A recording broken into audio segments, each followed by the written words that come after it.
The rumble of the delivery truck vibrated through Arthur Finch's bones, a stark contrast to the hushed executive suites he usually occupied. Tonight, however, Arthur wasn't the CEO of OmniDeliver. He was just another driver, navigating the labyrinthine streets of Oakhaven under the cloak of a bruised twilight sky. He gripped the worn steering wheel, the leather chafing against his calloused palms, a sensation both foreign and strangely grounding. He was here on a mission, a self-imposed audit born from a gnawing unease he couldn't quite place. It felt familiar, this disquiet, like a half-forgotten melody playing just beneath the threshold of his hearing. His route led him to a modest, slightly dilapidated house on Sycamore Lane. The porch light flickered erratically, casting long, dancing shadows that seemed to writhe with a silent anxiety.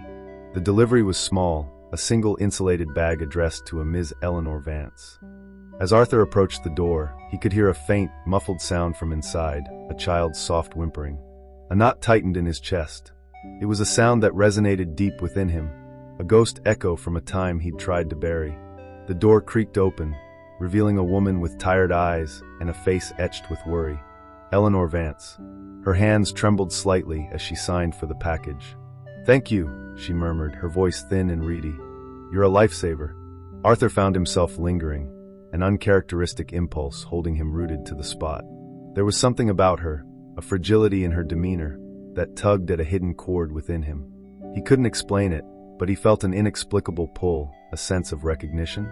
It was unsettling, this feeling, like brushing against a memory that wasn't quite his own. "Is everything all right, ma'am?" he asked, the words surprising even himself. Eleanor's eyes flickered up to meet his, a flicker of surprise in their depths. "Just a rough patch," she said, offering a weak smile that didn't quite reach her eyes. "My son, Leo, he's not well." Her voice cracked on the last word. The name hit Arthur like a physical blow. Leo. It was the same name. A wave of dizziness washed over him, and a fragmented image flashed through his mind. A small, pale face, a feverish brow, the sterile scent of a hospital room. Gone as quickly as it came, leaving him disoriented and breathing heavily. "Leo," he repeated, the name catching in his throat. "What's wrong with him?" Eleanor looked at him, a flicker of suspicion now clouding her weary gaze. "That's personal." Arthur knew he was overstepping, yet he couldn't shake the feeling that this wasn't just a random delivery. There was a connection here, invisible yet potent, binding him to this woman and her child. I apologize," he stammered, backing away slightly. "It's just the name. It's familiar." He hated how inadequate his words sounded, how they failed to convey the sudden, visceral unease that had gripped him. He returned to his truck, the image of Eleanor's worried face and the echo of the child's whimpers imprinted on his mind. The rest of his deliveries blurred into a meaningless sequence of addresses and signatures. The city lights seemed dimmer, the night air heavier. He kept replaying the brief exchange with Eleanor, searching for a clue, a reason for the unsettling familiarity that clung to him. Later that night, back in his opulent but strangely sterile apartment, Arthur found himself staring at an old photograph tucked away in a dusty box. It was a picture of him much younger, standing beside a woman with kind eyes and a warm smile, holding a small boy with bright, inquisitive eyes. The boy's name? Leo. His son. A son he believed he had lost years ago to a rare childhood illness. The memory was a raw wound, a constant ache beneath the surface of his carefully constructed life. But Eleanor Vance, the name wasn't familiar. The face was different. Yet, the child's name, the same heart-wrenching fragility, it couldn't be a coincidence. Could it? Driven by a desperate need for answers, Arthur pulled up OmniDeliver's customer database. He searched for Eleanor Vance, cross-referencing her address with old employee records. His breath hitched when he found it, a delivery address from 5 years ago, associated with a former driver, Sarah Jenkins. Sarah, his Sarah, the woman in the photograph. A cold dread washed over him. 5 years ago, Sarah had left without a word, taking Leo with her. He had searched, hired private investigators, but they had vanished without a trace. He had resigned himself to the agonizing reality that they were gone forever. Now here she was, living under a different name, her son seemingly ill. Why the secrecy? What had happened? The questions hammered at him, each one a painful jab at his old wounds. The next morning, Arthur found himself back on Sycamore Lane, not in his delivery truck, but in his personal car, parked a discreet distance from Eleanor's house. He watched as she emerged, her face even more drawn than the night before, and helped a small, pale boy into an older model sedan. Leo.